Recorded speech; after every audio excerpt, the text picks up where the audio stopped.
Вълшебни приказки с Анабел.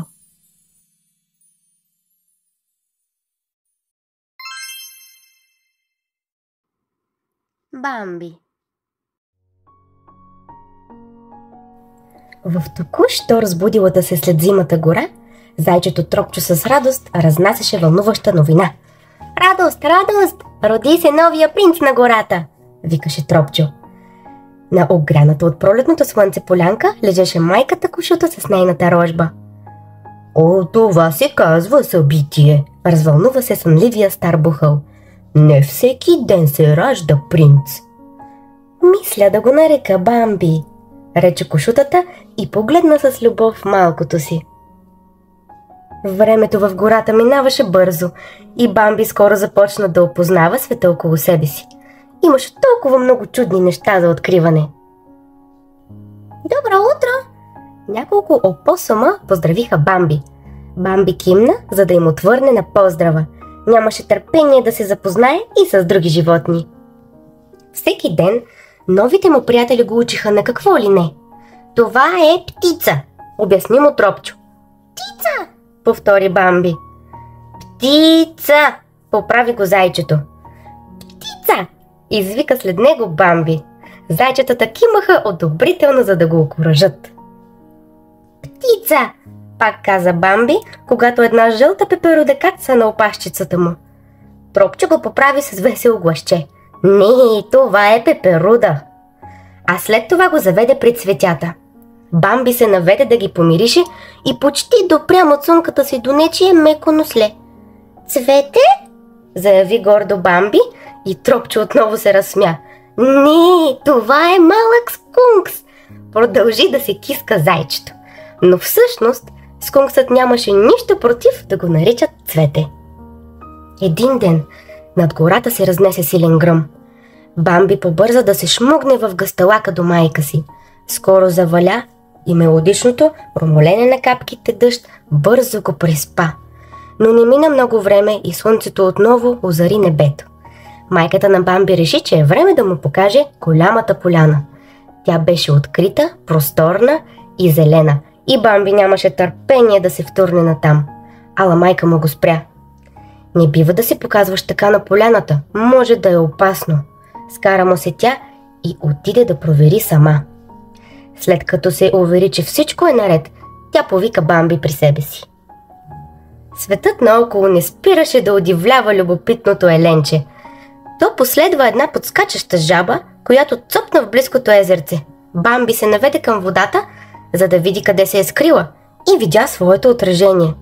Но забеляза и нечие друго. Това е малката Кошута Фелин. Обади се майката на Бамби. Хайде поздрави я, подкани го тя. Здравей, каза срамежливо Бамби. Фелин весело се засмя и му предложи да играят на гоненица. Бамби вече си имаше още един приятел. Играта им обаче скоро беше прекъсната от силен тропот. Стадо елени се втурна в галоп през поляната. Най-големият от тях се спря за миг и погледна Бамби. Еленчето попита майка си кой е той, а тя му каза: този елен е най-смелият и най-мъдрият от всички, затова е известен като великият цар на гората. Той е твоят баща, Бамби. Изведнъж прозвуча изстрел. Животните се разбягаха и Бамби загуби майка си от поглед, но великият цар на гората им помогна да се намерят отново и ги поведе спокойно към дома им. Времето летеше и един ден, щом Бамби се събуди, видя, че всичко в гората беше покрито с меко бяло одеяло. За еленчето това беше първата зима. Бамби потърси Тропчо и двамата отидаха да поиграят на замръзналото езеро. Хайде, Бамби, ела при мен, извика Тропчо. Много е забавно. Бамби пристъпи плахо върху леда, но се подхлъзна и падна на коремчето си. Тропчо се опита да го научи как да балансира по-добре върху леда, но Бамби пак загуби равновесие и се озова в преспата заедно с Тропчо. Докато вървяха през гората, Бамби и майка му се озоваха до дупката на скункса, когото еленчето беше взело за Цвете. Ние скунксовете спим през зимата, каза скунксът Цвете и им пожела лека нощ. Снежните дни изглеждаха безкрайни, а храната ставаше все по-малко. Гладен съм, мамо, промълви Бамби. Зимата няма да трае вечно, успокои го тя. Бамби се увери, че майка му е права, защото скоро в снега се показа първия знак на пролетта. Малко снопче трева. Истинско окощение. Бамби лакомо го захрупа, а от тогава се чу отново изстрел. Този ужасен звук предупреждаваше, че в гората има ловци. Бягай бързо към гъсталака, Бамби! Бягай и не се обръщай назад! Извика майка му. Бамби се затича с все сила. Щом стигна до безопасното място, той задъхано прошепна. Успяхме, мамо! Но майка му не беше там. Изведнъж Бамби чу още един изстрел. И тогава Еленчето разбра, че е останало съвсем само. То плачеше неутешимо, когато пред него се изправи великият цар на гората. Твоята майка вече не може да бъде до теб, каза той тихо. Ела с мен, сине мой. И двамата тръгнаха навътре в гората. Дългата зима най-сетне си отиде. Цялата гора отново се пробуди за живот. Пролетните цветя разцъфнаха навред, а птичките отново изпълниха гората с песен. Дори скунксът Цвете се събуди от зимния си сън. Пролетта беше дошла, а Бамби се беше превърнал в красив елен. Зайчето Тропчо и скунксът Цвете също бяха пораснали. Когато Бухалът видя колко големи са станали, всички мъдро заключи. Скоро ще си изгубите ума.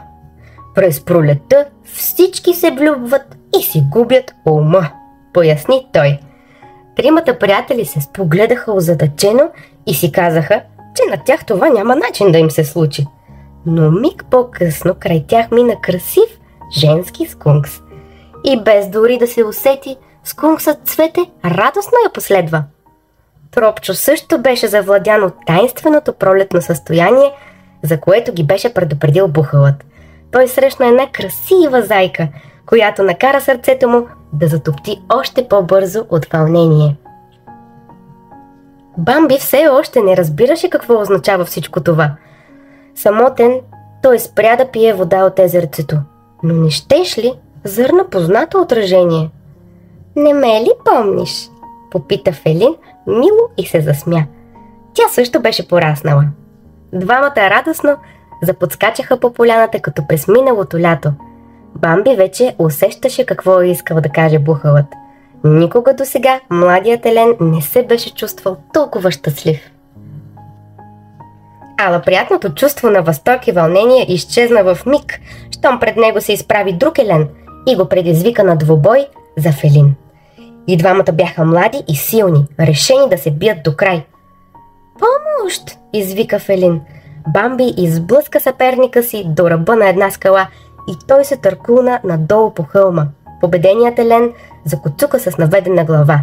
От този ден насетне Бамби и Фелин станаха неразделни. В една ранна утрин Бамби се събуди с усещането, че наоколо дебне опасност. Във въздуха се носеше дим и скоро младият елен съзря запаления огън. Великият цар се приближи до сина си и му каза: човеците са отново тук. Ще трябва да влезем по-дълбоко в гората. Побързай! Новината за опасността бързо се разнесе и оплашените животни се втурнаха да се крият навътре в гората. Фелин не знаеше къде е Бамби и го търсеше навсякъде, ала няколко ловни кучета изскочиха от храстите и я наобиколиха. Бамби! Бамби! Викаше ужасена тя, приближавайки се до ръба на стръмната скала. Фелин се озова в капан на кучетата, които се зъбеха и лаеха яростно. Точно тогава Бамби се появи от гората и запрепуска към кучетата, размахвайки големите си остри рога. Еленът се бореше с кучетата, докато Фелин успя да избяга на сигурно място и да се спаси. Бамби прогони ловджийските кучета, но докато се опитваше да настигне Фелин, се чу изстрел. Ранен, Бамби се строполи на земята, а в гората бушуваше пожар. Пламъците пълзяха към младия елен, който напразно се опитваше да стане. Тогава Бамби чу гласа на великия цар на гората. Трябва да се изправиш, Бамби! Бамби се повдигна, олюля се, но успя да се задържи. Следвай ме, каза баща му. Реката ще ни спаси. Скоро стигнаха до реката и навлязоха във водите й. Опитваха се да плуват, но течението ги носеше към водопада. Бамби и баща му нямаха друг изход, освен да скочат в бързеите. Най-сетне великият цар и синът му стигнаха до малък остров в реката, където откриха и Фелин. От разстояние тримата наблюдаваха как огънят изпепелява красивата гора, която беше техният дом. Макар и съкрушени, те знаеха, че когато човеците си отидат, всичко щеше да се оправи. Скоро лятото свърши и дойде есента, а после мразовитата бяла зима отстъпи и пролетта отново се завърна. Събуди се, приятелю! Тропчо и неговите 4 малки зайчета радостно поздравиха старият бухъл. Нещо май се случва, каза скунксът Цвете на малкото си скунксче, и всички се отправиха към гъсталака. Горските животни наобиколиха мястото, където Фелин лежеше с двете си новородени рожби. Бамби сигурно е много горд, рече бухалът, що малките отвориха големите си очи, за да зърнат дружелюбните си посетители. Бамби стана новия цар на гората. Той щеше да научи децата си на всичко за заобикалящия ги свят, както той самият го беше опознал преди време от уроците на своята майка и на своя баща.